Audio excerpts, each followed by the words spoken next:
Welcome back, everyone. It is Wins Above Fantasy, episode 141. Today is Thursday, May 30th. For everyone joining us on the podcast, for those of you joining live on the live stream, Wednesday night, we got a fantastic show ahead, fantastic guest, and we are talking bat tracking data once again and some analytics under the hood with a familiar guest of the show and one of Pitcherlist's own.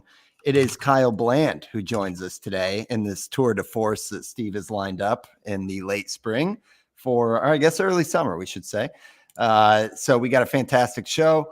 Steve, very, very excited to have Kyle back on. It feels like, it's just nice to have the Pitcherless family here. And we were talking a little family stuff as well. I've got a case of the yawns tonight, so hopefully I can bring the energy. Kyle, on the other hand, has a little bit more favorable sleep schedule. We won't get into it too much, guys, but Kyle's got a little more luck than us. Steve, start with you. How's it going? Welcome back, and then let's get Kyle introduced as well. Yeah, it's good. Glad to have Kyle on again. I think we had him on this PLV's in its second year, right, Kyle? So right when that came out, we had you on and kind of walked us through it. And it's funny how it's grown. Like now you just see people posting PLV charts, just, whenever you're even, on your For You page on Twitter or whatever, just it's part of it literally became part of the fantasy baseball lexicon in one season. It's cool to see it be like cited and be it like public like that. It's wild. You're rolling averages as well, like all the charts. You're right, Steve. Yeah, it's just amazing what's become, because like Savant, I know that's like where everyone goes and where a lot of this data comes from, and it's from MLB and everything like that. But that was like a slow creep into like the fantasy industry, kind of. Yeah, great. And point. I think it just speaks to how useful of a tool all of the PLV things that you've built are, that it's just automatically become an accepted and main source in the fantasy industry and just baseball industry too in general. So props. I know you guys, Nick, and are cooking up new ideas every day seemingly. But just want to give you props there, and glad to have you on again before I vent to you and basically for the next hour and a half. Welcome to the show, Kyle. Welcome to the show. How's it going? Good, sir. It's good. Yeah, happy to be here. Thanks for having me on again. I'm really excited to talk about some of this new data, maybe some rehash the old stuff we have. Yeah, I'm also getting used to it. It's really cool to see like all the charts, all the public stuff, all the pitcher list stuff basically that gets shared around. And like, I got to give a shout out to our database and our WordPress team, because they do such a killer job of like serving up all of the stats on our honestly, it's like leading player pages. Like our player pages are like top of the line. Like this is where you should go for any of your data. Like especially on the pitcher side, like hitter side is, I think they're still great, but we're always kind of chipping away at it. But I know like with the feedback that Nick puts in, that like if you're trying to analyze a pitcher, whether it's at the season, a specific pitch type, or like per game, there's no better resource. And you'll have to forgive me. It's like the first sunny day here in Jackson, Wyoming. And so it's setting right into my face. So if I'm a little washed out, it's because we're finally getting some good weather. No, you're totally fine there, Kyle. We, Steve and I don't really have the most grandiose backdrops with our basement. Yeah, I'm in a basement. Well. Yeah. But no, I mean, you said it, and like it seems like the player pages have continuous improvement on like load time, user experience, and just it's like the gift that keeps on giving. Like I know Scott Chu tweeted the other day, I think you retweeted, like the game log for pitchers is so cool, with kind of the visualization of the plot chart of all the different pitches and seeing everything there. So yeah, you're absolutely right. And then what's it like? I mean, our topic tonight, we're talking some of the bat tracking data, and Kyle was quick to pounce on that, as well as the rest of the industry. But the difference with Kyle is it immediately goes into a space of how can we take this data and go a step beyond to make a little bit more sense of it, or make the raw inputs work a little bit harder, it seems. So I just want to hear your perspective, Kyle. Like when this bat tracking stuff kind of dropped, all of us, it's a little bit like, Christmas, because we have these new data points. It's also met with a healthy degree of like skepticism and exercise patience. Don't rush to conclusions, all that stuff that Steve and I talked about a couple episodes ago. But you have to experience it so much differently from your perspective and expertise. So would love to hear, like, is there like a daunting stress right away of like, oh man, I got to wrap my arms around this? Or like walk me through what that like week is like when something like that drops. Well, it was especially wild because I think they put something out that like the week before they were like, oh, the data's coming out. I think it was on the 12th, and I think that was a Monday. And so like you kind of had like, okay, like, clear your schedule, like that kind of thing. And then, it was Sunday night, just hanging out on it Twitter. Came out, it came out during Sunday Night Baseball. Yeah, like unexpectedly. People started like tweeting things. I'm like, oh, here's this, here's that. And I was like, wait, what? And then they just launched all of it early, like the night before. And I was just like, I got to get on this. So it was like, that was kind of nice because then it gave you like, it's night and like I'm mountain time. So like the East Coast people was super late for it, but I had like a little bit of my night to it. And so I got to like look at it, kind of get my hands in there and play around a little bit. And then, come Monday, like I was already in a mindset and had everything set up so I could like really dig into it. And I mean, it's really cool stuff that it was a very seamless, like I give props to MLB, like the way that they put it on their website on Savant is really cool. Like they already have charts and you can kind of select your own stats and look at things. And there's a lot of really fun interactivity. And so they did a great job with that. I got to give them, all the props in the world for, they put out a great product. And then for me, it was more of, with the, they have their own CSV exports that, I can look at and I can pull. And whenever you see people posting like charts live during a game, that's where they're getting their data from, usually if it's public on Twitter. And so they just seamlessly put the bat speed and bat length data in there. And so it was super easy to get. So like getting it was easy. And then it was like, oh, okay, now what do I do with this? And it's the first thing. And I had, because they prepped us, they gave us that week heads up. I kind of put some feelers out there. I reached out to Scott Chu. And I was like, what would you want to see? Like, what's your idea? Like, what do you think's important here? And he immediately grokked the idea that like, bat speed is going to be very close, like a good proxy for exit velocity. So we might not learn a lot, like, we all know Giancarlo Stanton hits the ball hard. And it's really cool to see like why he hits the ball so hard. But like, there's not a lot of new information to be gleaned from that. And so one of the big things we talked about was trying to get an idea of who's generating like that rotational force. And so that's where like from the start, I was like, okay, I got to get like an acceleration metric. And I've talked to a couple people. That's been a really fun thing. I feel like our little cabal of like public data analysts on Twitter for baseball, like we've all been like in each other's DMs, like exchanging ideas, talking about, hey, how'd you do this? What are you doing with this?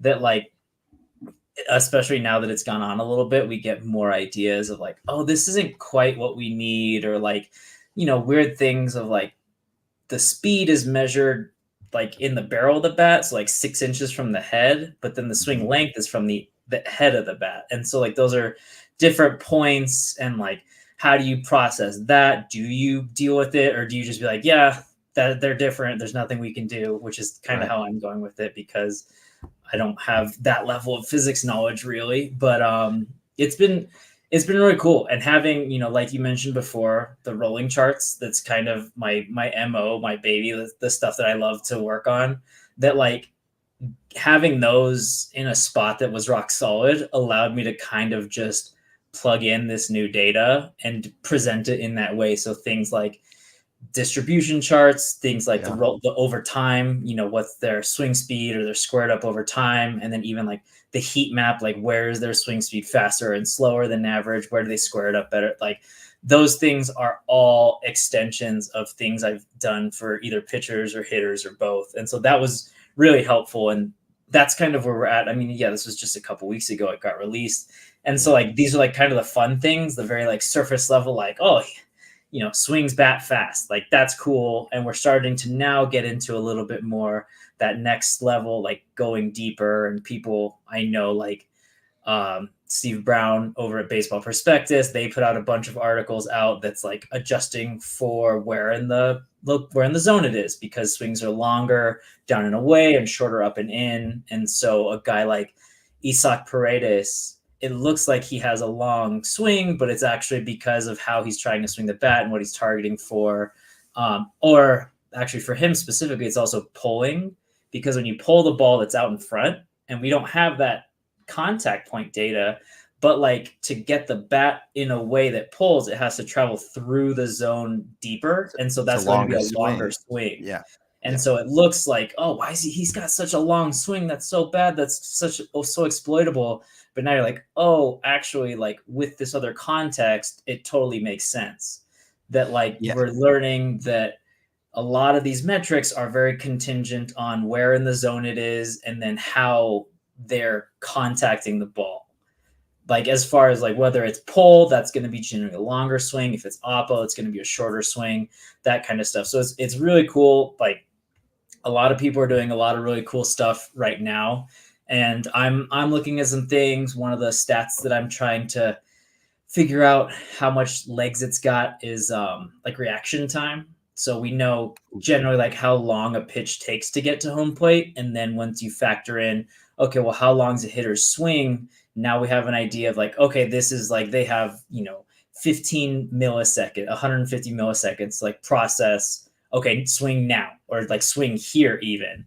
And so trying to just get an idea, like just thinking through, like as much as like I love baseball and I love the idea that I'm just typing away on my spreadsheets, but it is like I watch baseball and I try and like think through, okay, how does this apply to the act of baseball, basically? And so that's kind of the really fun thing that I'm trying to work through, that I know a lot of people are. So yeah, I mean, like you said, it's Christmas especially for like data analysts who, especially baseball ones, that it is just like kind of a paradigm shift. Like this is basically the biggest release of data since like Savant came out, basically. So like it's just like a whole wave of information, and especially like on the hitter side, like we have so many good tools for analyzing pitchers. You have all your stuff models, you have PLV, all that kind of good stuff. And one of the things I tried to do with that was to make it very like, okay, how does this apply to hitters? But now we kind of have these very hitter centric, that like the hitters are the driving force behind this data. And so that's really cool, because now we have like characteristics, like what is particular about this player. And that's really cool, because hitting is so reactive. It's hard to get that like independent information on a hitter, but now we're starting to get that. And then the fun thing is now then we can like apply that backwards to pitchers of like, okay, who's making batters swing slower than they usually do, who's making they square the ball up really terribly. And so like it's cool to now like have that idea be switched of like I judge hitters based on what the pitchers give them, and now I'm starting to judge pitchers based on what the hitters do with that information. And that's really cool. That's really fun for me. Yeah. I think that's the really exciting unknown frontier that I want to ask about. But I did not do my job appropriately as host for all of our listeners who do not know Kyle and have not had him on the show. You guys can find all this stuff. He's on Twitter at Blandalytics. And yeah, from there you can find the app that Kyle's referring to that has a lot of some of the data visualization that he had already done for PLV, which is what you're talking about, Kyle, that you kind of rolled right into all of this stuff. So great, kind of like you said, some of that core work was already done, and this is just an extension of a lot of the stuff that you and Nick and the team have been working on. So yeah, fantastic stuff. Steve, I'm sure there's tons of questions. We also have a handful of guys we're getting to on this show, but I think we got to stay broad with the topic with a little Q&A. I'm sure, Steve, you've got questions. I'll open the floor up. But yeah, this is it's like Christmas just to have you on, Kyle, to impart the TED Talk here. No, I just wanted to hit and plug, and obviously give Kyle a chance too, but to plug that swing speed app that I think, did you make that the day that it came out, or it was like the next day? Yeah, I think it was I that made it night on the you had it Monday, ready to so go. like Yeah, technically the next yeah, day, but on technically the the like next day. Yeah, announced day of yeah, kind of thing. and I think, not to like rain on the parade of all this new data, but there is kind of a pushback just because it is such new data. We don't have any other years to compare it to. And like you were saying, Kyle, like it's not really telling us much new about what we already know. It's like, okay, yes, the guys who swing the bat the fastest are Giancarlo Stanton and O'Neal Cruz. Like, we know that. Like we know that from their max EV. We know that from just watching the game. And there is sort of a pushback from the quote unquote anti-analytics crowd that, like, it's like, yes, we're describing stuff that we already know. And like, I got in the weeds on one of your Twitter threads about, that swing length chart that you put out where someone was just like pushing back about okay, like, what is this telling us? It's like, well, yeah, we're like, now we have this actual data and we can verify it and put this nice chart out to see it. It's like, yes, we were not, I'm not saying that we're describing anything new, but we have the data now and we can verify it, which is, there's value in it itself. And there were But some ahas as well. I mean, some of of you have course, like of Stanton course, and Arias and stuff, but then you're like, wait, Gunnar Henderson has one of the yeah, shorter yeah, swing, like stuff like that. Yeah, yeah, it's for sure, for sure. And another awesome thing about the date on this font is that interactive, like you could have you could see people's A and B swings with those interactive charts, and like we don't have that on the Savant player, like the main player pages, like, right, like you just kind of get the raw Bauer rate at a specific time. Sure, you Yeah. can like make the rolling charts, and PLV has the rolling charts too, but there is a bunch of interactive stuff on these new leaderboards. And like you have like a toggle for league average for those stats. I actually tweeted Tom Tang. I'm like, this is amazing. Like, why can't we get this on the main exit velocity and Do this for barrels everything else. leaderboard? Yeah. And he's like, I know it's great. He's like, but like, it's that leaderboard's working. We're on a new template. Like, we have so many things to do that we can't fix what's not broken. So like, the new template is amazing, and there is awesome data. And I think what is awesome about your bat tracking app, and I'll give you a chance to sort of you know fill in any of the gaps, as I don't do it justice and describe how awesome it is. But you can see rolling swing speed, which is something that you can't necessarily see on the Savant page. So that could tell you over time, like, hey, this guy's now swinging harder. Maybe he's recovered from an injury, and you should expect better results. Or, this guy's swing is slowing down after he had an IL stint, something like that. So it does give you at least that intra year data point comparison, which is awesome. But there's also that acceleration that you put out there that is probably a little bit more informative than just raw swing speed. So there really is some cool stuff, and I'll give you a chance to plug that, just because it was incredible that you had it ready to go basically the day that this data came out. So and I'll link that in the show notes too, the Kyle's Streamlit app for swing speed. Sweet. Yeah, I mean, I'll touch on like what you said first. Like that first day, there was a lot of pushback of like, so like we know this of like, yeah, I get where that guy's coming from. Like, yeah, we know guys shorten their swing up at the top of the zone and it's longer at the bottom. But like, yeah, my response was basically like, but now we know where and how. And even, we've been joking that like, yeah, Giancarlo swing fast. Like, yeah, everybody knows that, but it's wild to see that he's like the difference between like him and I think it's O'Neal Cruz in second is like the difference between like O'Neal Cruz and like the 40th person. That like Crazy. He just swings so much faster. And like I know a lot, trust me, I'm familiar with how much data there is about baseball. I make a lot of it and I really try not to spam people's timelines. But it is just like these are the kind of cool things that like to me it's fun. Like it provides context. Like I want to see like, yeah, he swings fast, but like how fast? Like having a number for that is really cool. And part of that too was like that first day was a wave of like, like I said, like we're getting this at the same time as everybody else. We're processing through it. And so like on my end and a lot of other public analysts I saw, we're kind of taking that low hanging fruit. They're like verifying our assumptions. They're like, yeah, swings at the top of the zone are shorter, Mhm. swings at the bottom are longer. And it's just like, cool. Now we can prove that that's true. And then we can move on from that. And then that's how you get to the things too of like, oh, pull swings are longer and oppo swings are shorter. And then you can start to get an idea of like, okay, based on where the pitch was located and how he contacted the ball, now we know, okay, well, his swing is actually this long if it's a middle pitch and he hits it flush to center field. So you can contextualize the swings and you get a better apples to apples comparison versus that may be trickier, if you're just looking at the raw numbers that Savant puts out. And so I think it's a necessary step. I get why people are skeptical of it, but like part of me is like, it's fun because it validates long held assumptions. And it's also like, this is a stepping stone to much cooler work. And so like, we're getting that out of the way. And so that was something to just keep in mind. And I think generally the response has been positive, and even like that pushback, like it ended pretty amicably. So like, it's all good. And I think people are a lot more bought in now. But so now I'll talk about kind of the app.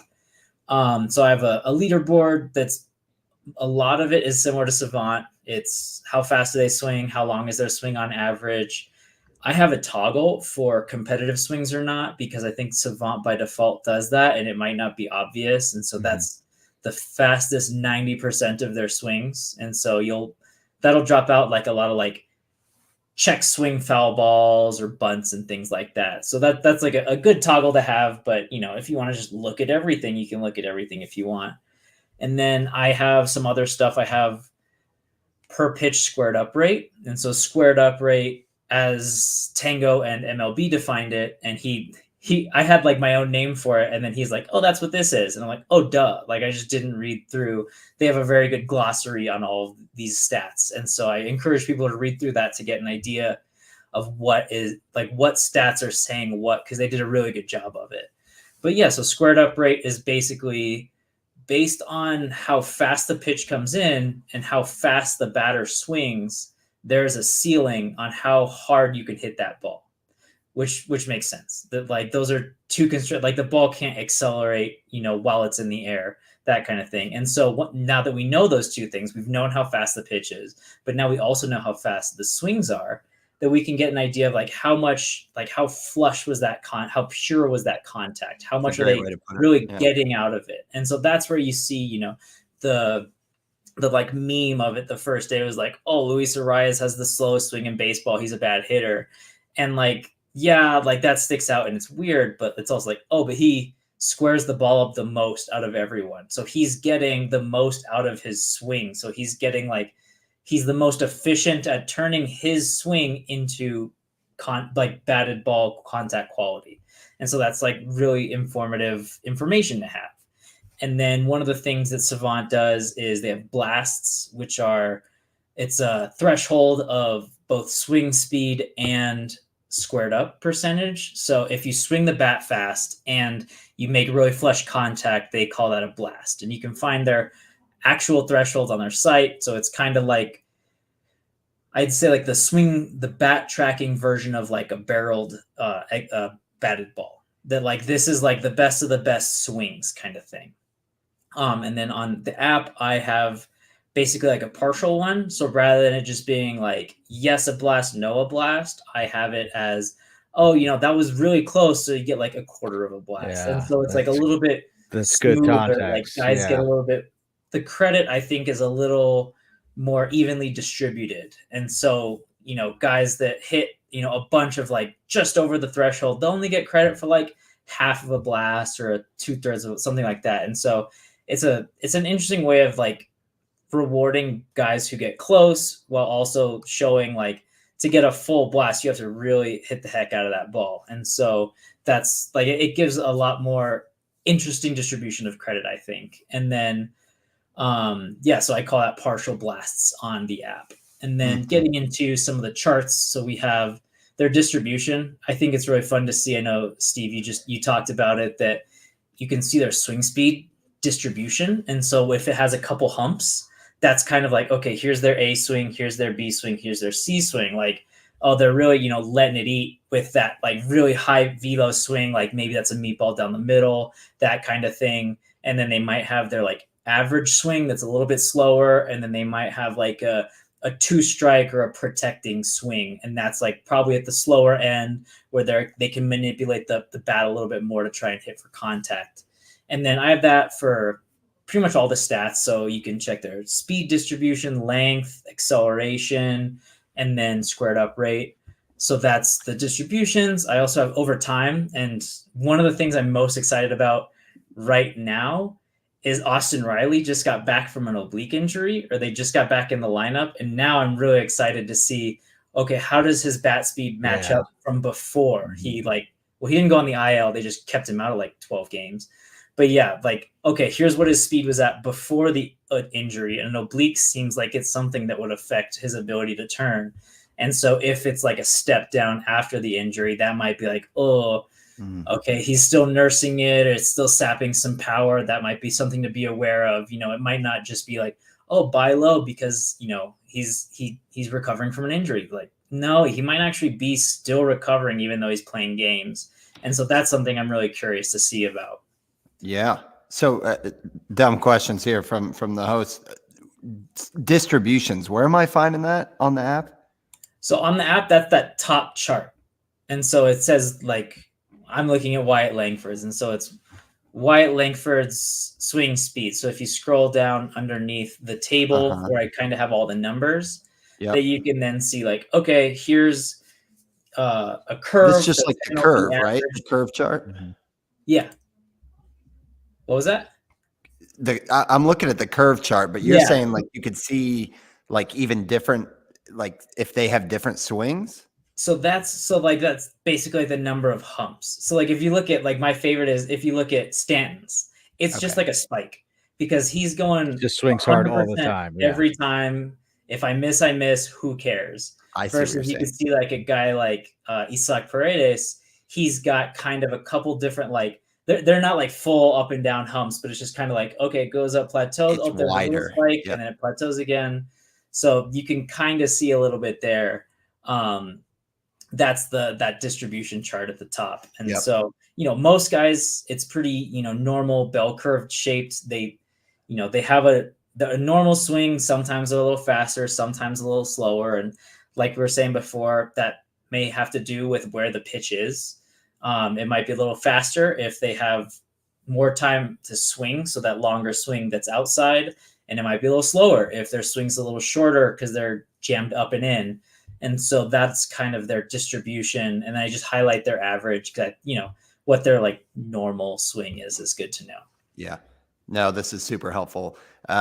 We are going to close out with some questions about acceleration, which is one of the metrics that Kyle has kind of pieced together with some of the raw data. Want to hear you talk about that. And of course, we'll get to some names on the leaderboards here, but then also break down some players that Steve and I have kind of handpicked. Steve's in a frustrating time right now, guys. So we're going to check on some guys that he's on the ledge with and see if any of this data kind of points to some light at the tunnel.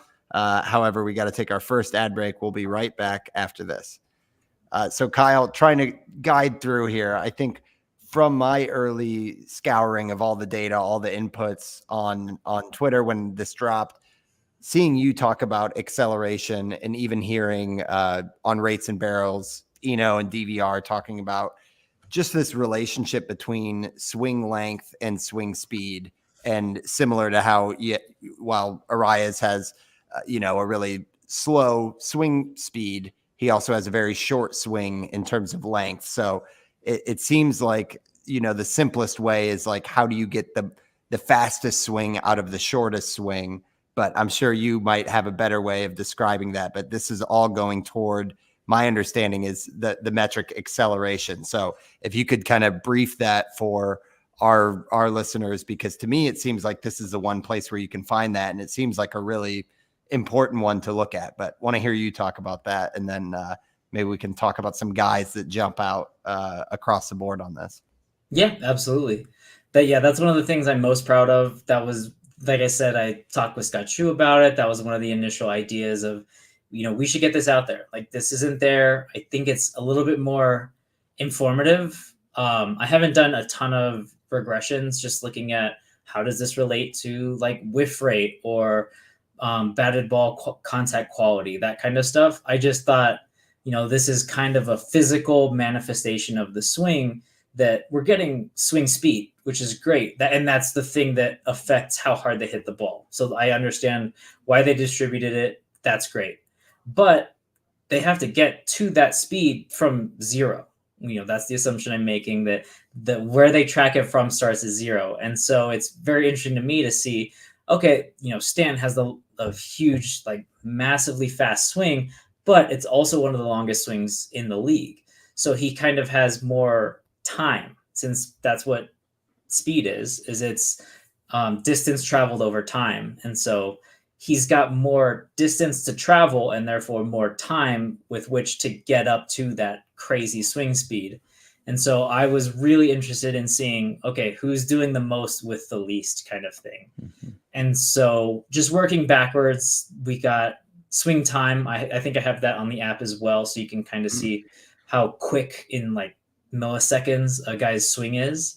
And then once you have that, you can look at their speed, their final speed, and kind of infer, okay, how quickly are they accelerating the bat from a stop? And I think that's more interesting. I see there's still variance, that because you have to assume that it's constant, because we're not actually tracking the bat the whole time. We're just getting one data point, and I'm doing a lot of assumptions with that one data point, but they're, reasonably well reasoned. But yeah, so you get some things of like, I think that's more inherent to just the hitter, that, like I was saying, swing length varies based on where, both like in the zone the pitch is, as well as how deep into the zone the hitter's letting it go. While acceleration, I think, is more of, I guess the assumption I'm working with is like, guys are swinging pretty much as hard as they can most of the time. That they're trying to, get their A swing a little bit into everything, whether that's high and tight, whether that's low and outside.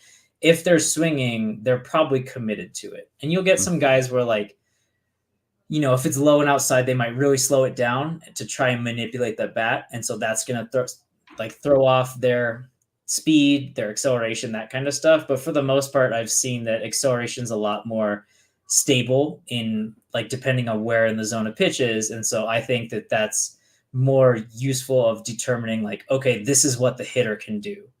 And then basically, like, this is what he can provide. This is the force basically that he can generate.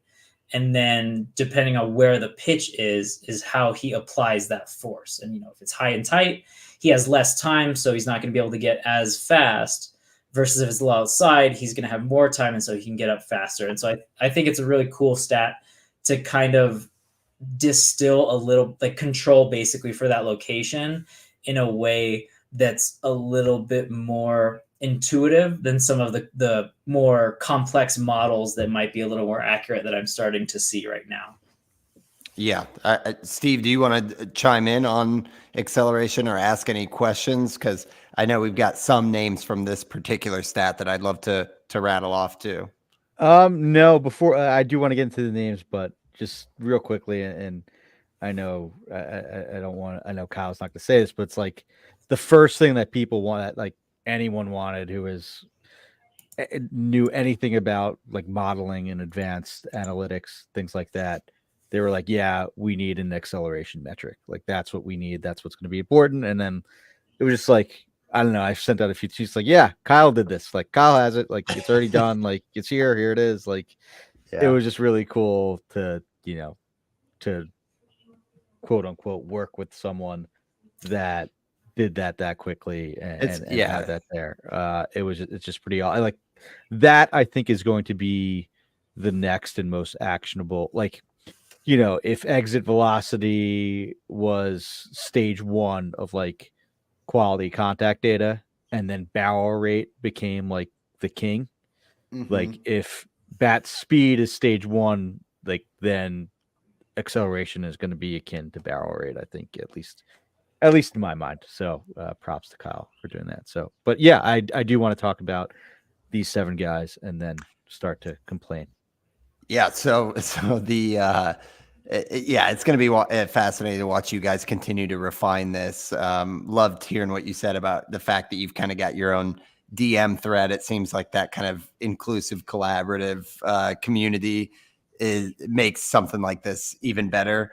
But for now, it's still so cool to see these leaderboards. And that's why you guys got to go out and check out the app, play around with it. But just looking at the names, the top 7 by swing acceleration, we have Bobby Witt Jr., Wyatt Langford, Matt Chapman, Colton Cowser, Juan Soto, Gunnar Henderson, and O'Neal Cruz, who, by the way, like we said, had the second fastest swing as well. So it's like, looking at this group of names, to me, it's a mixed bag between validating some of the very top of the first round hitters that we think of as fantastic baseball players, and then also a little bit of that like double take, look twice, like, oh man, Colton Cowser is on this list, Wyatt Langford is on this list. So I'm sure this is where I would love to, I want to hear you guys kind of comment on some of the names. We could talk about the names all night, but I am also dying to know, like, Kyle, what do you do next? Like, do you look at these names and then go look at contact rate because they're swinging fast, but you've got a Jesus Sanchez where there's a lot of swing and miss? Just want to hear your process, but overall, like your reactions when you saw the initial list for top acceleration guys. Yeah, the acceleration to me, I was like, it validated a lot. These kind of, whenever you're making anything that's like new or that's not like directly from MLB, so like they're the source of truth, it's kind of scary because you never really know what you're going to get.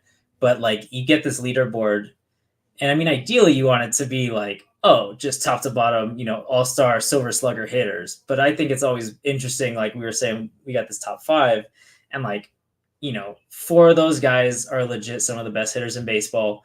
O'Neal Cruz, we know, has like one of like the biggest toolsy swing possible. So it's cool to see him there.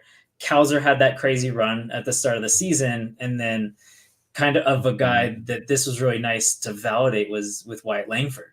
And, you heard all the prospect hype, drafted early by the Rangers, who are a good, smart org, and then just obliterated the minors, just absolutely like unheard of things, touted as, the number 1, at least fantasy prospect this year. And then scuffled, like kind of he did not hit the ground running. He hit the ground and tripped. It really seemed like that. Like he didn't do a great job.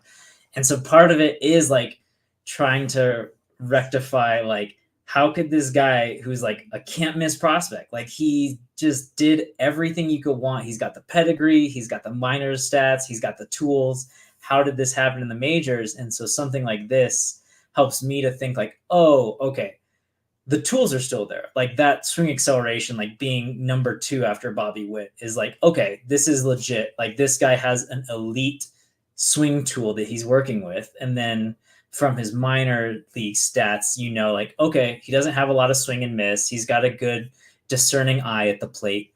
And so you can kind of fold those things in and just be like, okay, he's got all the tools and he doesn't have a lot of limitations. It's just now a matter of putting everything together, especially for a rookie in his first season, that, he's didn't do great, but even his like Savant page of like his ex WOBA is almost 50 points higher than his actual WOBA. And it's still, basically league average, but like he's been unlucky. And even with that, he's still got all of these things in his favor. And so looking through like this chart, it was cool because you get like, you glean these things, you get a little bit of validation at the top, Bobby Witt's having a career season, Juan Soto's having a career season, like all those guys. That's really awesome to see.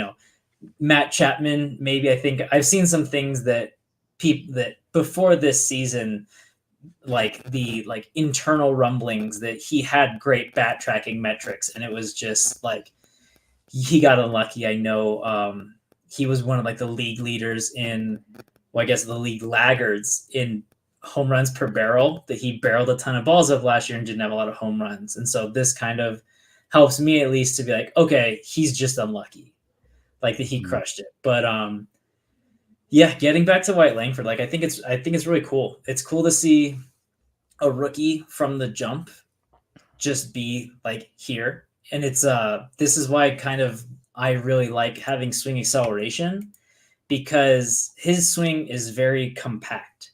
That of that leaderboard that we talked about, he's the only guy whose average swing length is under 7 feet. So it's a lot shorter than those other guys. So he's working with less distance with which to get that swing up to speed. And so it's really cool to be like, oh, okay, if you look at just the swing speed leaderboard, he's pretty far down, but actually it's a function of his swing, like the mechanics of how he swings the bat, and then also where he's swinging. So like pitch location, and then like depth of contact. So I think it's really cool for me to like bring out that gem and to validate, like, yeah, this is supposed to be like an all-timer minor league bat, kind of like prospect bat, it felt like.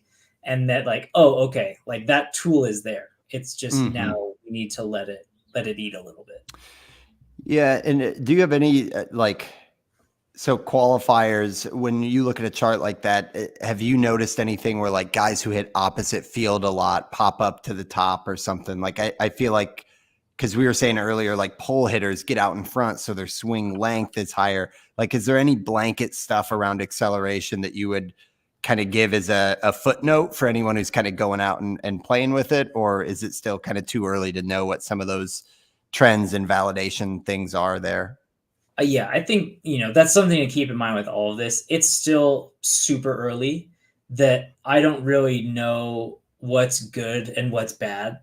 I'm color coding, red and blue on my charts, but like that's more of like fast and slow. Like that's more of just like I needed to distinguish between the two. I'm still not quite sure what's good and bad. As we were talking about, like with Stanton with the hardest swing and Arias with the softest, I guess, that like, but they're both good.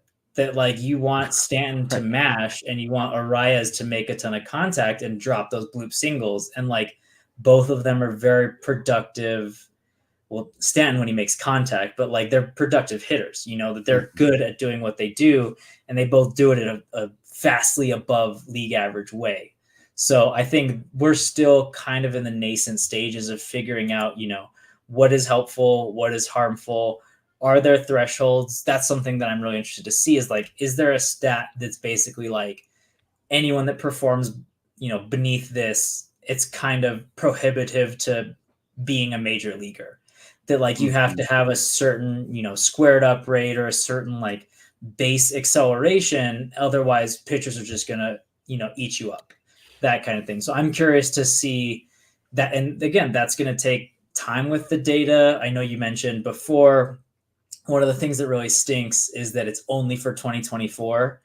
They don't have pre-existing data, so we don't have anything to compare to. I know Tom Tango put out kind of an aging curve with swing speed, but that kind of matches up with aging that we've had from exit velo. So it's pretty similar, at least on that sense, but it's tough because like you can't see like year to year, how did this guy change? Is he improving? Is he lagging? Is he staying the same?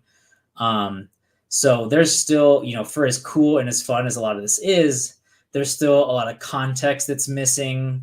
There's still a lot of, I get kind of the pushback of like, okay, why? Like, great, swings bat fast, great, has short swing, but like, how does that affect, the results? Like, how does that lead to good outcomes? How does that process affect outcomes? Or does it? That some of the things might be kind of noisy. And so, Van, I know you talked about how do I take this data and then kind of apply it going forward? And so a lot of this to me right now is kind of validation. I think there's some fun, like mining for gold a little bit of like, okay, like, yeah, Colton Cowser, Wyatt Langford showed up in that accelerations. Interesting. Metric. Yeah. And so that's really cool. But then I'll go and see like, oh, well, we know Cowser started the year on fire. that he was just mashing, doing everything he could, just like revolutionizing baseball in Baltimore. Mm-hmm. Being everything they wanted Jackson Holliday to be. Sorry, Orioles fans. But that's cooled off. And I think one of the things too is like, yeah, he's got, a potent swing, but he's got a ton of swing and miss to his game too. And so like he's got that 30% K rate. And so that's going to put a cap on, how often he's getting that swing into play. And so I'm using it to kind of validate some of those things. You'll see there's no influence on launch angle. So this has no, as of right now, I haven't seen much work that there's any real relevance to like, oh, this will show that like, oh, a guy will hit a ball higher or a guy will hit a ball lower. That it's just how hard is he hitting it. And so if you have a guy like a Vlad Guerrero Jr. that like, he's still going to hit ground balls. Or like, I mean, even, Juan Soto is coming out just gangbusters on a lot of these metrics, but like he still runs a pretty high ground ball rate. And, it's easy to dream on that. Like, oh, he can do all of this with a ground ball rate approaching 50, but it's still just like, but that's like not him. And I think that's something important to keep in mind is there's a lot of other context. And the king of discussing context for hitters, Isaac Paredes, that like his X stats are terrible, because he doesn't hit the ball hard. And it's like, well, because he's very good at what he does. And so now we kind of have like, oh, okay, we know he's trying to pull the ball, so that's why his swing's long. We know, he's trying to hit in the air, and so that kind of might affect him trading off maybe some bat speed for a little more contact. I know coming up as a prospect, he was a huge bat to ball guy, that he was a really good hit tool kind of prospect. And I think he's super fascinating to me because he's like, what if, you use your powers for evil as a hit tool prospect? That like, what if instead of trying to make contact with everything like Luis Arias does, what if you are just like, I'm going to target this specific area down the foul pole as a fly ball, and I'm just going to try and make everything go into that bucket regardless of where the pitch is. And like, I think that's really cool. But like, that's something to keep in mind, that different guys are trying to do different things, and even different counts. That there's a lot of like, okay, well, our guys, is a guy jumping out early? If it's a guy like Corey Seager, or I guess like any Marlin, they're super aggressive, but they swing early. And so they're not really trying to protect as much, versus you'll see guys in 2 counts, they'll really take a lot off their swing. And so that's going to affect how they swing, sometimes where they swing. I've seen some really awesome data. I follow her. I think I've retweeted some of her stuff, but I think her name's Vivian on Twitter. And she found something that's basically in a full count, or not a full count, in an 0-2 count, hitters are better off swinging as hard as they can. Just go for broke, because the trade-off of making better contact is worth middling contact you're still out anyway, whether you swing and miss or whether you ground it to the first baseman. And so like that was really cool. And like Tom Tango was like, this is awesome. Kyle Bodie on Driveline, now assistant or advisor for the Red Sox, like people are starting to be like, oh, like that's the kind of cool, like now we're starting to get into dig into the context and what's relevant and what's not, and how I was talking before about, oh, this is, proves our assumptions that, high is a short swing, low and outside is a long swing. But this is like contrary to that you're better off going for broke rather than, maybe choking up on the bat and trying to muscle one, through a gap or just over the infield kind of thing. That it's like, nah, dude, just maybe Stanton has it right. Just swing away every time. Go for it. So that's kind of the disclaimer of this is cool information. There's a lot that this doesn't include that will affect how their swing affects what happens on the field. And it's cool to validate that. But if it doesn't agree with something, it's not that the bat speed is going to be right. That it's probably they're doing something else, or they have some sort of hole, whether that's in when they swing, where they swing, that kind of thing, that's holding them back. So that's just super important to keep in mind. Yeah, it'll help us kind of build over time the prototypes of hitters and understand hitters' stories a little bit more, like we understand, or Nick understands pitcher stories as well. Yeah. So yeah, I can't wait. It's going to be great, and we're going to take our next ad break. When we return, we'll kick it over to Steve to level set us on the offensive environment, and then get into some fun mock scenarios. But we'll be right back after this. All right, so Steve, sorry to pick on you, but you're rested over there. You've been in the lulls a little bit. I think that kind of ties into this topic of the offensive environment. Why don't you give us the level set before we jump into some guys who are struggling but might have some interesting stuff under the hood? I've never had an issue with the no cursing policy in pitcherless Discord or on podcasts, but Here we go. I'm very close. Like if that wasn't allowed, it would be the bleep explicit laced podcast, just with the way, like, I pride myself on, it's the home. Like I'm doing the best I ever have in any of the industry leagues. I'm leading in a Raz Slam league. Van, our baseball team is like fighting for first now. Like I'm top 100 in TGFBI. Like, even in our listener league, I'm starting to climb up. Like in the turf, the earth leagues, like my team's pretty good. But honestly, I don't care about those leagues compared to my home league. I really don't. I don't care about them. People will never say that on the podcast. And sure, yeah, I want to do well in them, but I would care less compared to how I feel about my home league. I know you're the same, Van, and it's just been an absolute struggle for me offensively. And I've talked about it a lot. Like and I guess it's probably because the tools are easier to use and more accurate as far as like finding pitchers. Like my pitching's always great, and it's great and has been great.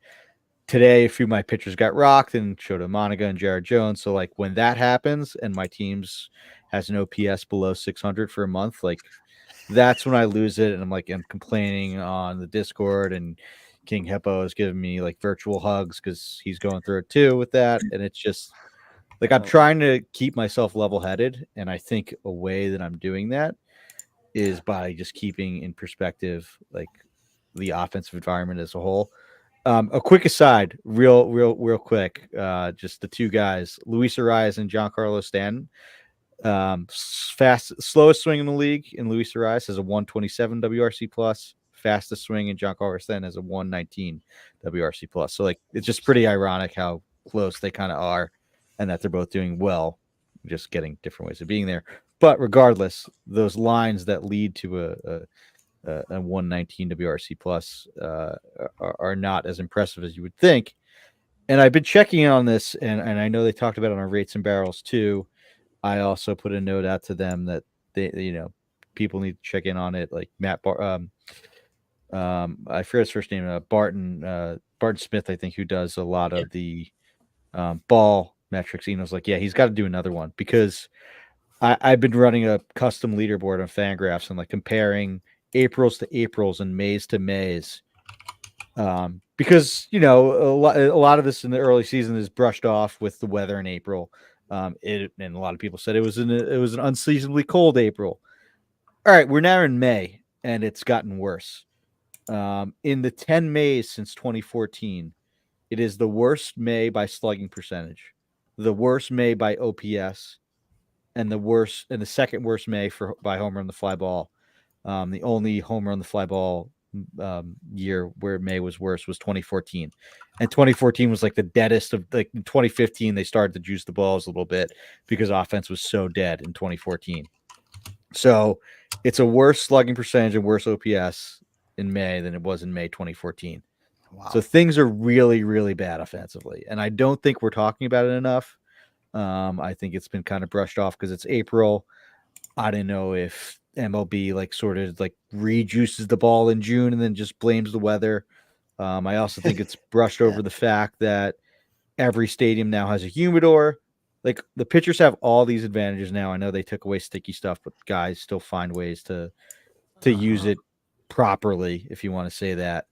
But just with how pitchers throw now, like every single rule is made to increase offense, and yet all of these numbers are down, and it's driving me wild. And it's sort of, I was hinting off air to Kyle, like, using all these metrics and analytics for hitters, like, it's always validating, and like it slowly comes to shore. It's like, all right, buy this guy with a great barrel rate and a great K percentage, but it's still like not happening, at least yet for me. Maybe it's still too early, but like these guys that I'm holding on to that have all these good underlying metrics, which is a lot of these guys that I want to get into. I know we're doing a little bit of a longer show here, but that's fine. It's just like the process isn't processing yet for me. And it's very, very frustrating. Well, yeah, no, it's a great breakdown. I totally understand. On the flip side, the pitchers look great, right? You're like, oh, yeah, I got a surplus in pitching. Yeah. I want to go trade and find pitching. And nobody wants 13 out of 14 teams. Everyone has a good stat. So let's win your league. Yeah, yes, exactly. Christopher Morel is subject one, Steve. And I know it's kind of funny. I got the alert today that he hit a homer, and I almost put it in the rundown. Then I saw you had noted, watched him have a home run robbed by Blake Perkins. Dude, I was literally sitting in this spot, just watching this, and just like this was my. You were dead to the world. That's put you over the edge. So like, Morel hitting 197 at this point, sub 700 OPS. Our listener who came on the show, Morel, was one of his chalkboard guys as well, if I remember. He does have 9 homers on the flip side, so that is amongst the strugglers pretty high. 5 steals, but like you said, Steve, when you look at the ratios, not great given the fact that some of his other process stuff has improved. For instance, the plate skills, the strikeout rate is down to 21%. The walks are up to 12.5%, give or take.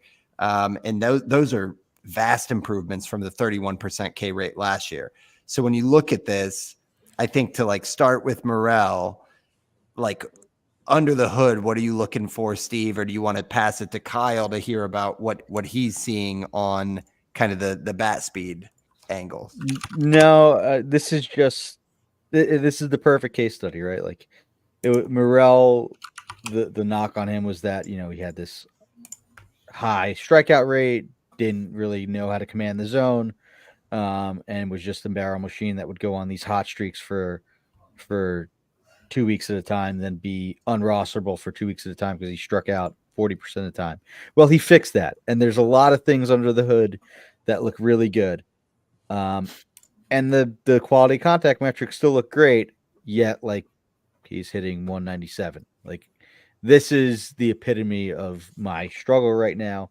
Kyle put in this great chart, if you're watching the live stream, about his decision value, which is great. And sure, the quality of contact is down a little bit, and it has been down in recent weeks. But, the K rate's still in line, and the barrel rate's still, close to 12%, which is really good. It's not the 16 or 15% it was last year. But I'd take that trade-off if it means you're only striking out, league average 21% of the time with a 12% barrel rate. Like, this should be a good player.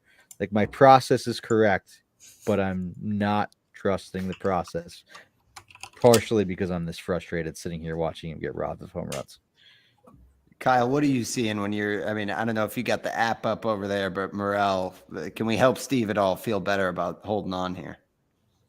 Oh, yeah. Morel, he's got an elite swing, like, full stop. Like, he's a top 10 guy. Right now, he's got Aaron Judge 1 spot in front of him, Juan Soto 2 spots behind him. Like, the swing speed, and like, that's never been in doubt. He's always been kind of a tooled up kind of guy. I know Scott Chu talking about him both in the hitter, the weekly top 150 hitters, and also on the Friday morning Reddit AMAs that he does, which like everyone should go check out and throw a comment or a question in there. They're really cool. I try and answer some. Scott answers like all of them because he's incredible. But he's always preaching that like Morel's just a streaky guy. And that was a lot truer last year with that 30% K rate, that like he was really reliant on getting a hold of a ball. Now he's not streaky and he's just a 200 hitter. Yeah. Well, so the thing that I will say, and like it's always tough, like coming from the analytics side, that I'm like preaching, patience or this and that. And it's like, well, xFOBA doesn't win fantasy leagues. Not yet. I'm still working on that. Mm-hmm. That league that has like PLV. Yeah, I don't play in a league with Exwilla. I don't play Yeah. a league with Exwilla. Yeah. Yeah, but he's a guy like I'll go to I'm on Savant right now, and I go to their leaderboard, and you can sort by their difference. Yeah. And he's third. Third. His Exwilla was over 300. It's 373. 373 versus 299. Yeah, which is like insane. Like that's basically like kind of an average hitter versus like an all-star caliber hitter. And so he's been super unlucky with his batted balls. And I mean, some of that. I don't think he has like a ground ball or like pull problem, right? Like it's not like it's too extreme with him. I'll pull it. No, I don't think his how he's hitting the ball isn't that bad. He pulls a lot. He's a 52% pull guy. But yeah, only a 43% ground ball rate. Yeah, which is good. Like so if you're hitting 40% fly balls and pulling the ball that much, that's good.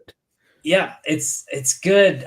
It's a weird profile, and like I don't know why it's not working, but like this is one of those things where like looking under the hood, everything all signs point to like it's gonna work out. And it might just be, it's tough because we're a third of the way into the season already, but it's just like everything hasn't quite lined up.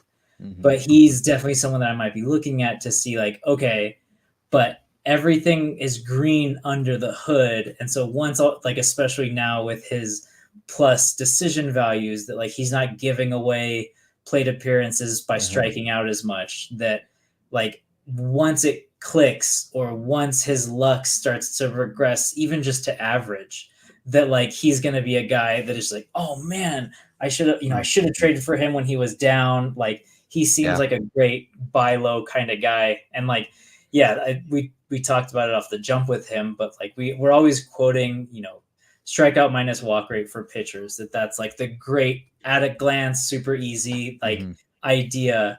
And if you told me that a pitcher's strikeout minus walk rate got 15% better from one year to the next, I'd be like, that's incredible. Like that's a completely different pitcher. Yeah. That's like a guy who's a quad A pitcher, and now he's the ace of your staff. And that's what Morel did, that he improved his walk rate by almost 5% and he cut his strikeout rate by 10. Like that's incredible. That's such an incredible foundation. That without losing, like it's still a 12% power rate and 44% hard hit rate. Like not like he didn't lose that much. And it's just like I know it's hard. I'll be here. I'll send you the virtual hugs too. But like hold strong or buy if you don't have him, because like he's gonna pop. Like this like series of metrics, and it's like choose whatever flavor you want, but like everything is he's not as bad as he has been. Like that hitter is just not even close to what his talent is. Well, the BABIP is at a 207 versus, a 303 last year. His projections all have it at like a high 280s, somewhere in there. And then home run to fly ball, he's a career 21% guy, and it's been at 15%. And that's with him having 9 home runs right now. So I think, it does seem like, Steve, it will all click into place. I guess to tease out the exercise as we're getting used to the charts and everything, Kyle, what's unique about Morel, is that his swing acceleration doesn't jump off the page like his swing speed does. You mentioned he's a pull hitter. Does that have to do with the total distance the bat is traveling makes his acceleration look a little bit lower, because he does have a very fast swing, but because he's pulling the ball, he's getting out in front of the plate? Like, is that the hypothesis, or how do you make sense of his swing acceleration looking middle of the road when otherwise he looks like he's right next to guys like Juan Soto and Aaron Judge? Yeah, I mean, that's exactly it. That he's got his average swing length's about right around 8 feet right now, which is definitely on the long end. Yeah. I think on those the speed leaderboard, it's basically Stanton with the longest, then Judge, then Morel. And like, even with Stanton and Judge, those are guys with super long levers that like they're tall, they're big dudes. They have a lot of just distance that their arms need to travel. And that's something that's not even considered, in what this is more of that context that's just not in there. But it's just like that. It makes sense that theirs are long, but you're totally right. The reason Morel's is so long is because like physically to pull the ball, you need to get out in front of perpendicular to the pitcher. That you need to get that, you can't let the pitch travel as much into the zone. If you get it out in front, that's where that bat path, that's where the contact point is in a way that's going to hit it towards your pull side. So you need to get out in front, and to get there, the bat needs to travel further. And so that's kind of a good tell. Like, I would say, like, if you're kind of mentally adjusting for things, if a guy has a high pull rate, that, okay, his swing length is probably longer than you'd expect. And vice versa, if a guy's a slap hitter, an all fields hitter, that maybe it's like, okay, his is probably going to look shorter than you expect, because maybe he's letting pitches travel further before he makes contact. So that's some good context, but you're absolutely right that that's the reason that his swing is long. And that's why, I mean, that's not the reason his acceleration is slow. That's just kind of, like I said, that's a little bit more inherent to who he is. And I mean, it's still, I'm loath to make this comp, but it's still like the acceleration's faster than Aaron Judge. Yeah. Then it's just like, it's not like he's, just taking all day to get there. He's still got a very quick bat. It's just that what he's trying to do with that pitch makes his swing a little bit longer. Yeah, and I think that's something too that's like phase 2 kind of the bat tracking data, because it's measured to contact point, right? So obviously if you're pulling the ball, you're reaching out front. It's longer. So that's something that needs to be eventually adjusted for, I think. And that's something people a lot smarter than me have said that, like, we need to adjust for contact point. Robert Orr at Baseball Prospectus put out a great article about Isaac Paredes and sort of adjusting for that contact point as to why it's important. So makes sense. Yeah, that's a big piece. But yeah, great start to my therapy session. Basically all these guys on the rundown going up are guys that are on my home league team, and I already feel better already. So I'll bill you my hours after the podcast. All right, thanks. Yeah, I was going to ask if you do golf swings as well, Kyle, but we'll keep it in one sport here. We'll keep it swing speed. We'll keep it swing speed. I was told I have to slow down. Fernando Tatis Jr. is the next one on the list. 249 average, another one that's sub 800 on the OPS. 9 homers, 6 steals, a little similar to Morel in that capacity. 21% strikeout rate, again, very similar to Morel. 11% barrel rate. So Tatis was one. Steve, we were talking about, we wouldn't be shocked if him or Ohtani ended up looking like the best player in baseball, and for fantasy purposes. And it's been Ohtani. It has not been Tatis, unfortunately. But as we're looking here at the bat tracking stuff, he's another guy that the average bat speed is very high. In terms of like the squared up numbers, it looks pretty in line with like MLB league average. The swing length is about MLB league average. But curious, Kyle, like when you're looking at a guy like Tatis Jr., what you're seeing from some of the digging you've been doing on bat tracking stuff, or as it relates to swing acceleration. Yeah, I mean, Tatis is a guy, like, he also has just a very quick swing. A lot of those, like, your top tier fantasy contributors are probably going to be there because you need a fast swing to hit home runs. And so to get there, you're probably going to have like good acceleration, good like underlying metrics. And he's the kind of guy that's pretty solid at that. Everything is like that. I don't know, like if you were to do a 20 to 80 grade on it, all of his bat stuff looks like it's at least 55. That he's kind of one of those guys that doesn't have a standout tool. He doesn't have that like 80 grade swing speed that Stanton does, or 80 grade square up like Arias does, but he's just the kind of guy that does everything better than average. And that, that has value. Those things all add up and they play off each other in different ways. But he's that kind of guy. And this is one of those times where I'm really bummed because I wish we had 2021 when he hit 42 homers, that I'm just like, okay, how does this, is this the same swing basically? And I'd be curious to see kind of how that works out, because it's hard to get to 40 homers, unless you really do have kind of like at least one like top tier kind of trait, I would assume. Again, I don't have previous data, but like to me, it makes sense that you need something that really pops. Yeah. But he's the kind of guy I'm looking through some of our PLV stats, and it's kind of the same boat, that it's just everything's above average. That I've scaled all of our hitter stats to kind of be that plus scale. So 100 is average, and about 10 points higher means you're like a standard deviation higher. So like 30% of hitters are going to be 10 points higher, and so on and so forth. But he's a guy that everything's over 100. His judgment, his decision value, both in the zone and out of the zone, his contact, his power, that like all of those things are, at least average, and most of them are plus. And so it's just like all of this under the hood stuff, everything makes sense. I think the thing that I'm least counting on Tatis to bounce back on is on the base paths. Like that's something where it just looks like for whatever reason, he just doesn't want to get that mid high 20s stolen bases anymore. He's on pace for like 18, I think, right now. And so, that might be more of what it is. He's only like a 30-20 guy with good ratios once that batted ball luck starts to balance out a little bit. So another one of those guys, in one of my home leagues, I got a trade offer I have Julio Rodriguez and he has Tatis. And so they sent out like that challenge trade kind of thing. And so I think I'm going to do that.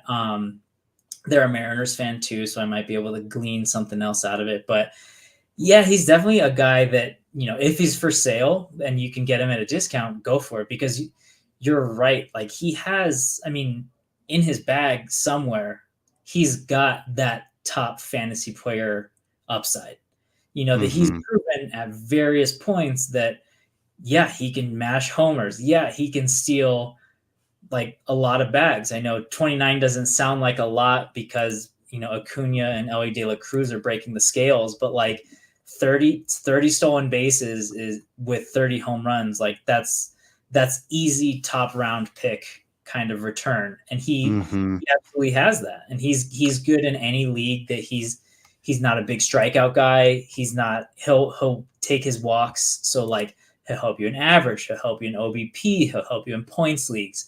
That he's kind of got, I keep saying it feels like he's the jack of all trades right now. And if he can start to master one or two of those trades, that's what's going to vault him up to like that first round pick kind of status. Yeah. The in terms of the swing acceleration, he was at 30 on that chart just since we were talking about it. But I totally agree. And it's like, it almost feels like he's clearing his throat. Like last year, we saw him have 25 homers, 29 steals, a 257 average, and of course, a lot in between. But in 2021 is when he had the big 42 homer year with 25 steals. Steve, are you feeling any better, or should we get the bleep button ready on Tatis Jr. for you, since you're the one who has him? I feel all right. I wish there was like an elite statistic. Like looking at his Savant sliders, like it's encouraging. I mean, it's not bright red like it was in 2021, but it's still like 80th percentile or better across the board. Like really good hard hit rate. The strikeout rate's better. The walk rate's better. He's chasing less than he was last year. So like all of this should lead to something better than last year. And I think what I was banking on when taking him in the first round was that he was going to split the difference between 2021 and 2023. Something like 270 with 34 homers and, this 25 steals, right? And it's even looking more rate. Like he might be kind of like this 2023 guy. Which is still pretty good, but I don't know if it's a first rounder. The barrel rate's still really good at 12.2%, but I don't know if I think this is more of like, I was hoping for a mid to high 800 OPS. Maybe that's not going to happen with this offensive environment. Thanks a lot, Manfred. But I was expecting more than the 740 OPS that he is right now, and maybe that's just a low point, but we'll see. Here's my thing, Steve. Sorry. The guy's still 25 years old. If you look at like some of his homers, like these things are out of the district. So like to me, the pop is still there to where I don't think he's like a 25 homer guy. The max EV is as high as it was in 2021. So that's where I'm saying it's the highest ever. Yeah. So. Highest ever. So I just feel like we could see Tatis go nuts. Like we've seen that in the past. Obviously say what you will about all the narratives and the suspension and everything, but I just see this, and I'm almost encouraged by how bleak the offensive environment has been with what Tatis has done. Like, any other year, I think it would be. So are we getting a board bet here, over under on homers? I'll let you set the line, and Kyle could be the witness. So Tatis Jr. right now, if with a games played, here's my analytics here, Kyle. With the games played at 59. So if we divide by like rough math, so we'll say 0.37, so 9 divided by 0.37. So he's tracking for like 25 right now. I would set the over under at 28 and take the over, Steve. So I'll go 29 and higher. Man, I was thinking you were going to go 30. Come on, you gotta go 29 and a half here for the over under. I think. All right, I'll give you the 29 and a half. Are we doing another T-shirt? I owe you a Juan Soto bet T-shirt. We'll do a T-shirt. Yeah. Okay. T-shirt. All right, Kyle, can you notarize this for us? Please? Yeah, I got it. I'll have a chart for it. Yeah. Yeah, we'll get a tracker. We need a ending as the season goes on. We got to get our graphics department. Yeah. No, it's great. Tracker. Yeah. Well, we'd be remiss to not talk about a few deeper names. So we will take a rare third ad break, and we'll be right back after this to talk about some names that are rostered a little bit lower across leagues. Okay, so guys, I'm kind of breezing past a Manny Machado of Vlad Guerrero. I think you had talked about Vlad earlier, Kyle. I think that's a really good one that reminds Vlad's one that jumps out in a very impressive way, but he's also one that it's more about the launch angle as to why Vlad has 5 homers so far this season. He's really got to work on that if we want to see old good Vlad. That's my home league rant for another day, but I just figured it'd be a different lens to this to round out the show here for us to talk about some names that are a little bit more available in leagues, or at least a little bit newer to the scene, because Joe Adele is scooped up in many leagues at this point. We have some names after him that are a little bit more, kind of 12, 14 teams waiver wires. Adele, 55% rostered. He does have the 10 homers, burst onto the scene pretty loudly, the 8 steals as well, but a 216 batting average. The K rate was looking amazing. It's starting to scoot back up with that 27% strikeout rate now. That said, Adele had been up in the high 30s, as high as 40%.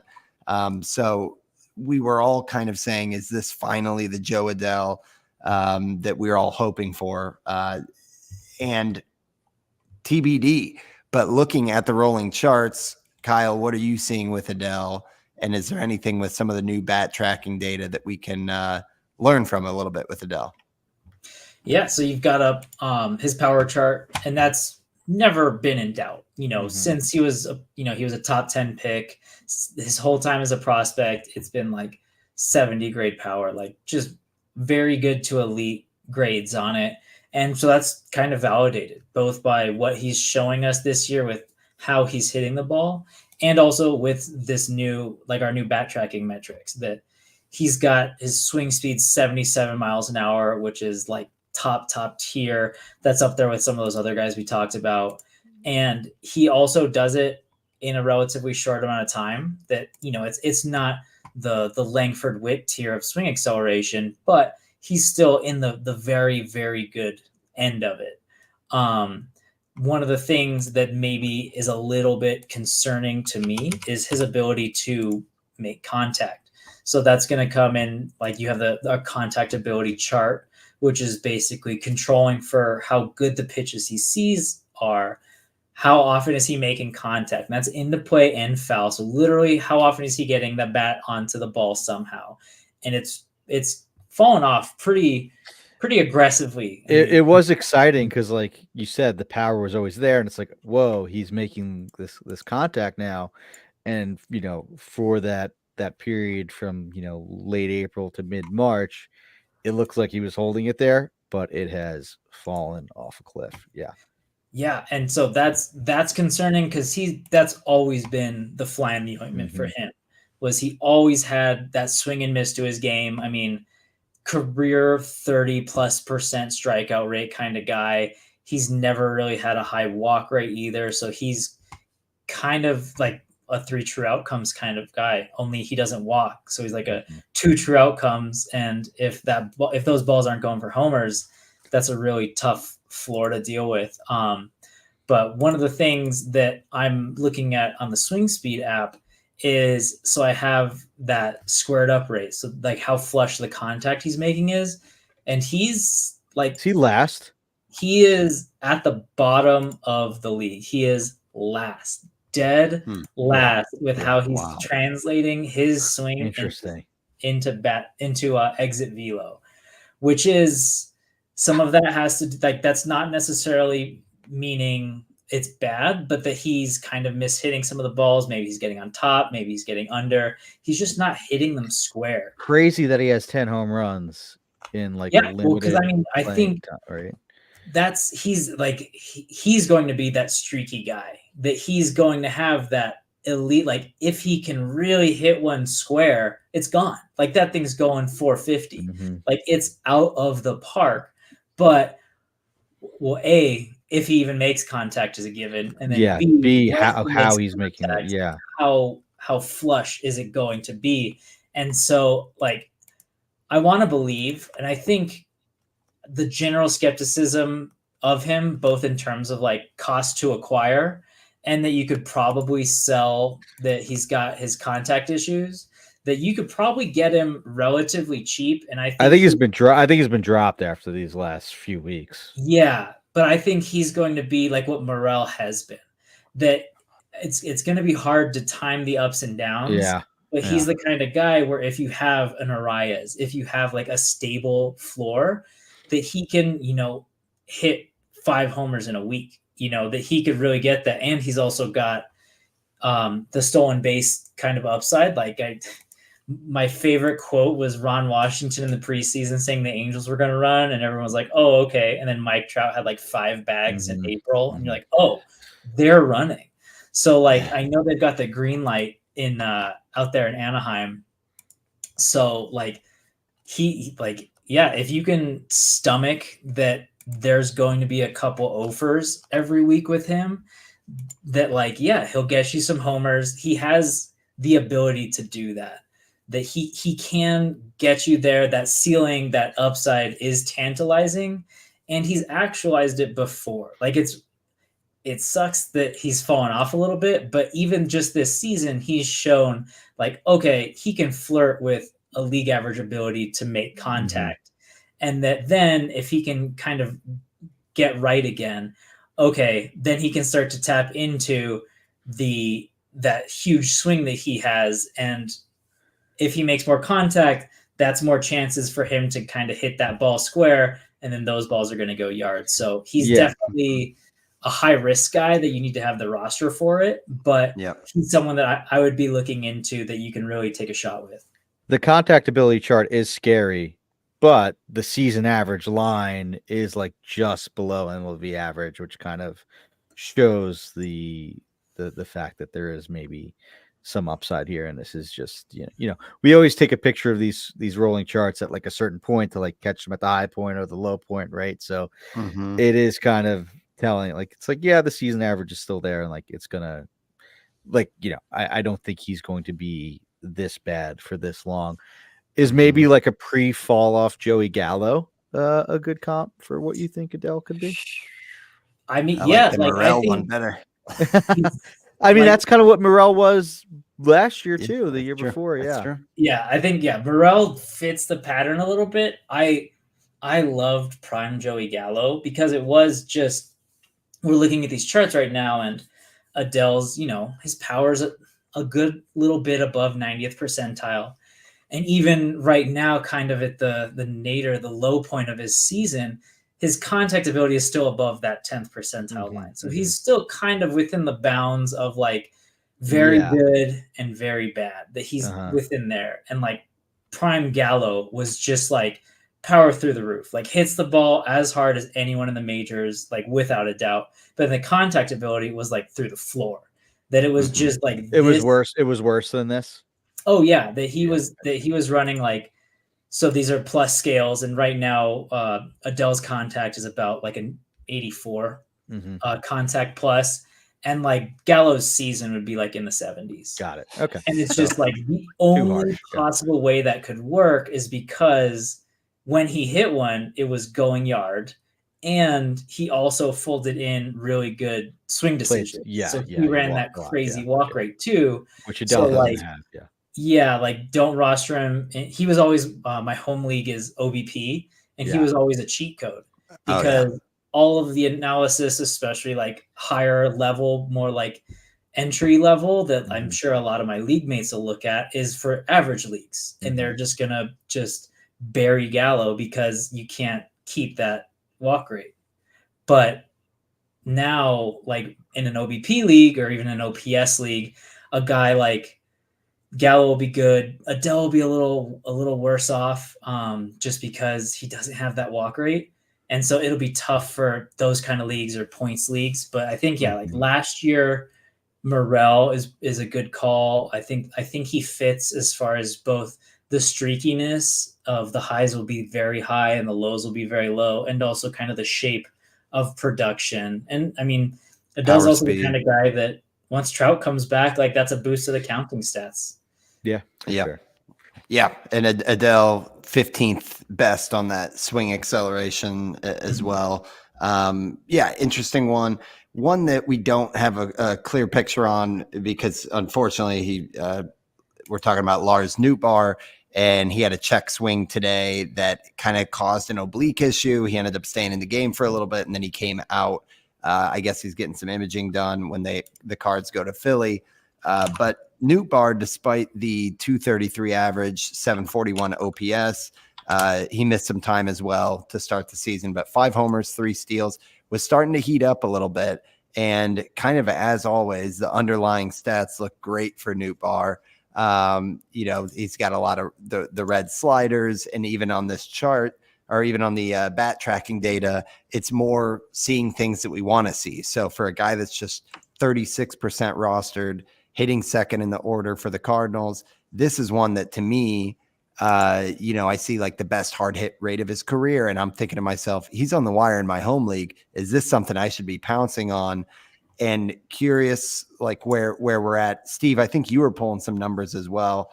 You're also, you've had a dominant hate relationship with the Cardinals this season. Do you think there's anything for Nootbaar here? Maybe we'll start it with you and then get Kyle's 2 cents on some of the bat tracking stuff too. I really like Lars Nootbaar as a player. I've rostered him for years now. Drafted him, held him through his IL stint. He is also currently sitting on my home league wire. Probably will if there's another IL stint here, but it's a shame because it did look like he was starting to heat up. But this is another like Morel issue for me. Like all of the process stats are good. He put it together for a bit of a stretch at the end of last year, but there's a spray direction as far as ground ball issue seemingly always. But it's elite. It's really good barrel rate, really good plate skills, really good hard hit rates. Like everything is good that Nootbaar does, but it just seems like he's still one tick away from becoming the player that everyone's wish casting on. And unfortunately, it just seems like every time that starts to happen, there's an injury, which kind of stinks. Right. And also, I know I joke and tease all you and your Cardinal buddies about, but like maybe it's going to take another team to unlock him, just like every other Cardinal outfielder is unlocked when they get away from the Cards.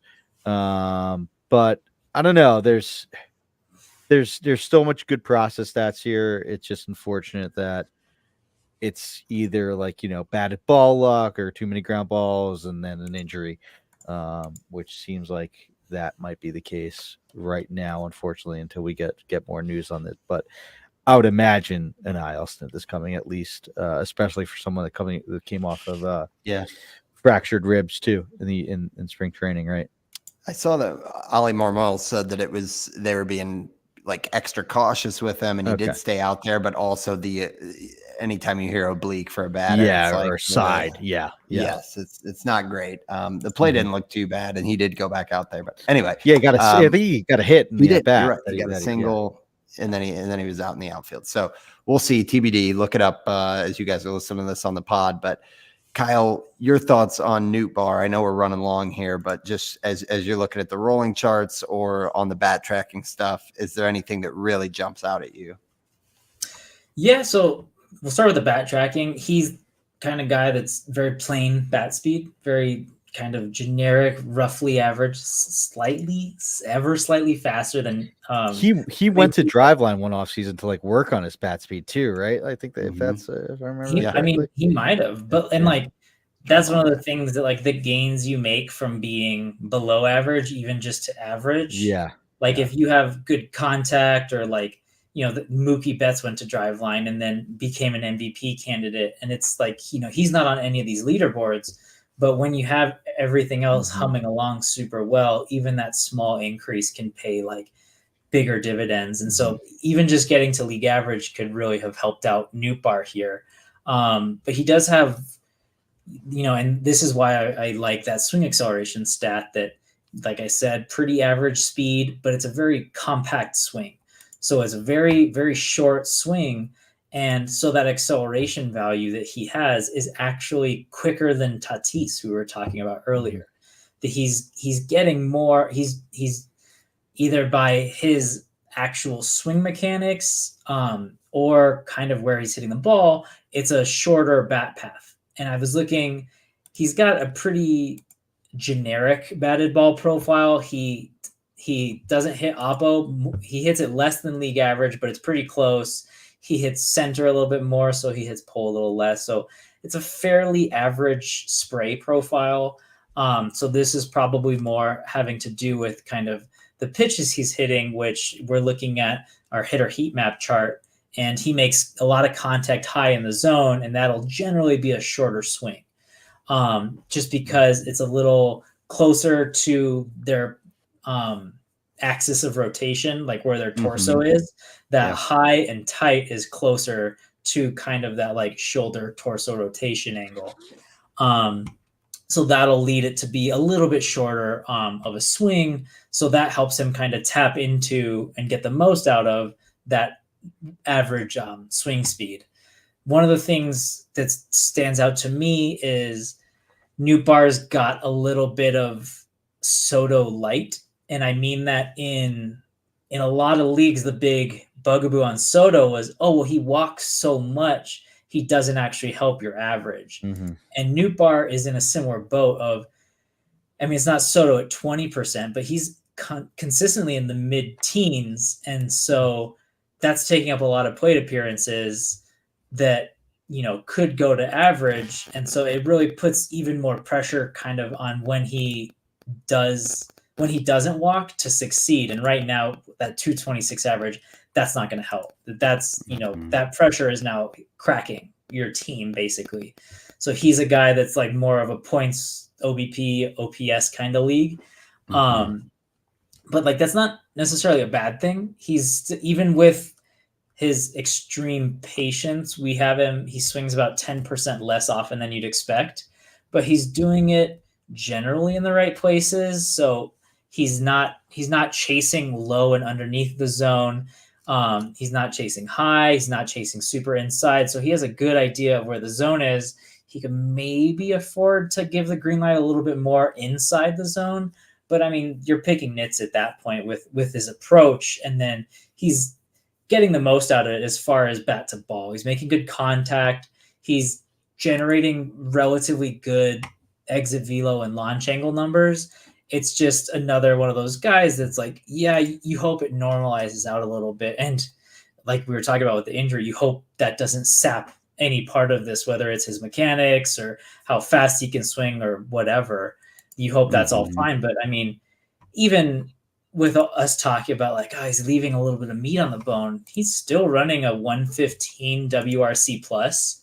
Like he's still, and this is important, adjusting for the park. He's still an above average hitter.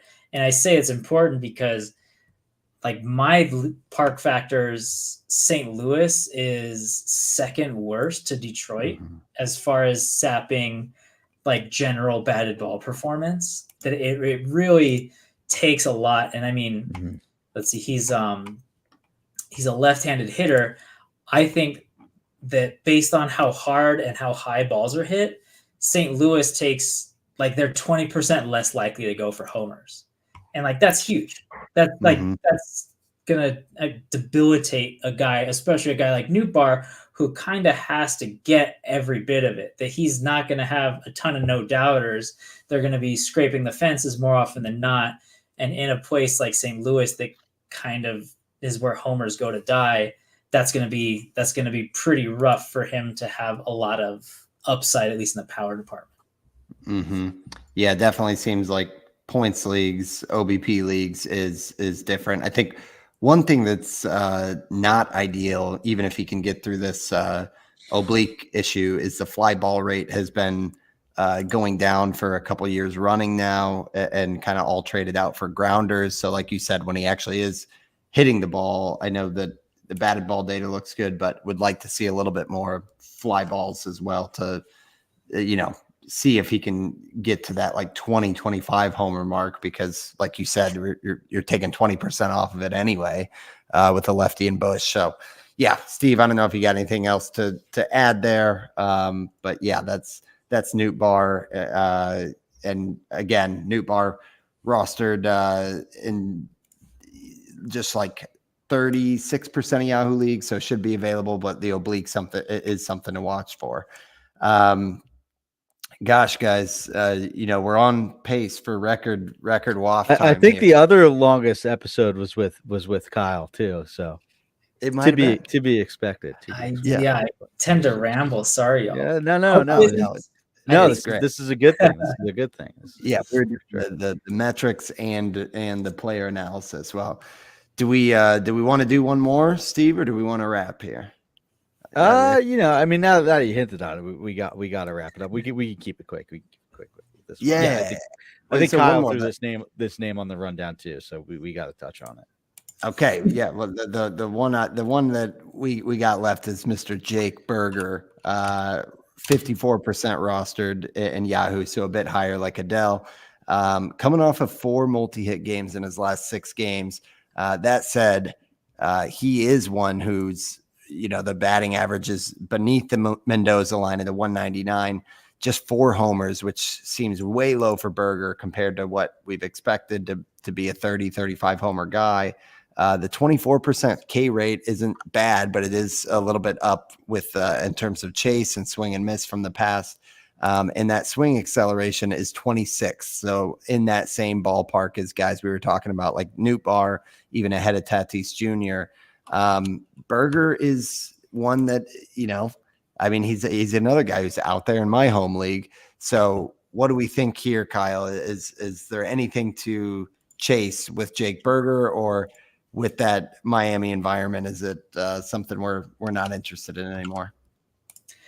I like it. I think he's solid. He was, it's tough in the preseason, especially like corner infield. He seemed like a good source of cheap homers. Yeah. And like you're saying, he just hasn't given you that. And he's had a lot of opportunities. It's interesting to see that he puts a lot of balls in play. He's got that low, like sub 5 walk rate right now, fairly low for a slugger, 24 K rate.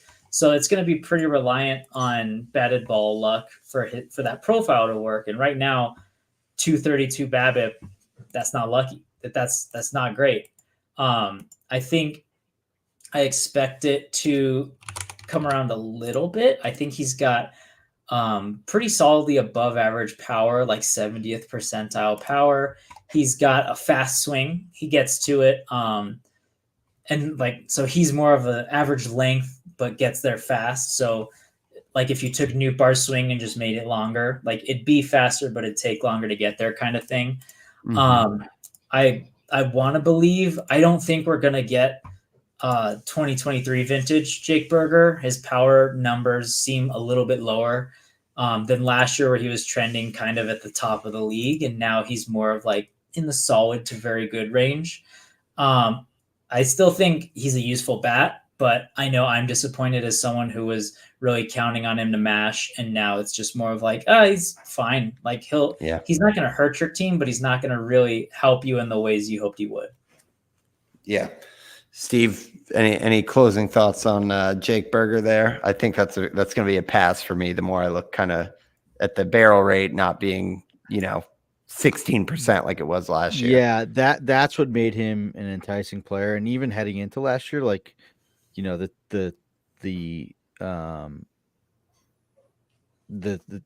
8 homers he hit in 50 games was with a 15% barrel rate. He hit 250. Did it again last year with the batting average around 250 and had that elite barrel rate. Like, I get why he was like a parachute third baseman, a corner infielder that we talked about in the offseason. And just with the power metrics just down across the board, maybe he was hurt, right? I don't know. He started the season late. Yeah. And I don't know if he's still recovering from that, because the max EV was 118.2 last year, and now it's 113 this year. I would love to see what his swing speed was last year compared to this year. That's something that would be really interesting. But until I see that barrel rate creep up, like, it was really an interesting profile, because it was that great barrel rate with like a sub 30K percentage. Like, it wasn't great. Yep. It was 27% last year, but with a little bad ball luck, like Kyle was saying, that could end up at a 250 average. Now it's like, all right, with a 10% bad ball rate, even if he does get that bad ball luck and hit 250, it may be more like 18 to 20 homers, where I'm not as interested. So I'm curious to see if there is a bit of a bounce back at someone that I'm watching, a guy who can get really, really hot, like that Morel that we were talking about, as far as, a homer binge. So maybe it's just a matter of getting healthy. But until then, I'm kind of just monitoring Jake Berger. But it is interesting that he's making more contact. Overall, I just wish there was more harder contact. I would honestly trade it for the version of last year, if I could. Yeah, absolutely. I think it's a really good watch list name, though, because if the environment, the balls, all of it warms up, we could see Jake Berger go on one of those vintage runs like you're talking about. So, okay, well, guys, that wraps us up for a long but fantastic episode 141. Yeah, all the sun that was coming into Kyle's room is now gone. So yeah, that's how long we got a whole sunset in Jackson. But Kyle, thanks so much, man. If you want to kind of give us a final closeout of anything you're working on, otherwise where everybody can find your work, of course. Yeah, you can find me at Pitcher List, of course. I'm doing every other week. I do like a PLV weekly, so kind of taking the temperature on a bunch of different guys. I did last week's was finding uncovered gems, so guys who were had low roster rates but had really good underlying. McCutcheon was one, and he doubled and homered today, so that was pretty sick. I'm doing like we were talking about earlier. I'm always working on kind of new metrics. I'm digging into the bat tracking data a lot, but it's not the only thing. We have a bunch of stuff we're working on the pitching side and for articles and things like that. So yeah, just keep checking out Pitcher List. I'll be putting out articles, explainers for new stats, analysis with old stats. But yeah, thanks for having me on, guys. I think this is the Giancarlo Stanton swing. It's long, but it pays off. I love it. You cannot sum it up better than that. Well, thank you guys for tuning in and hanging with us. We'll be back next Thursday. Until then, you guys can follow us on Twitter at WinsBovePod. I'm at Van_verified. Steve is at Stav8818, and Kyle is at Blandalytics. That's all we got for episode 141. Thanks for talking baseball with us. Thanks for listening, guys. Thanks, y'all.